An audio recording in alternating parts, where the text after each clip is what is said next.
মেহেরপুর ঐতিহাসিক শহর, যে শহরে বাংলাদেশের স্বাধীনতার বীজ রোপিত হয়েছিল।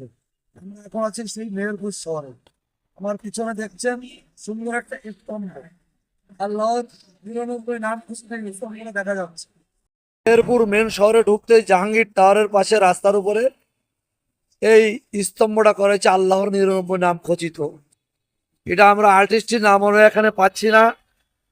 এই যে আপনারা সেই স্তম্ভটা দেখছেন,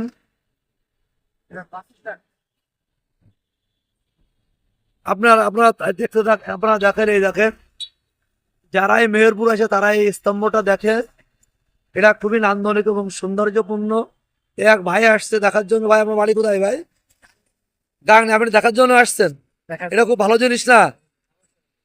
একদম মেহেরপুর প্রাণকেন্দ্রে অবস্থিত আল্লাহর ৯৯ নাম খচিত স্তম্ভটা আপনারা দেখছেন। এই যে মেহেরপুর ঢোকার রাস্তা আপনারা দেখছেন, এই পাশেই জাহাঙ্গীর হোটেল, খুব উন্নত মানের খুব সুন্দর হোটেল। আপনারা মেহেরপুরে আসলে এই জাহাঙ্গীর হোটেলে থাকতে পারেন। ওই আপনারা দেখছেন জাহাঙ্গীর হোটেলে। আমরা আজ জাহাঙ্গীর হোটেলে আছি, আমরা এখানেই থাকবো।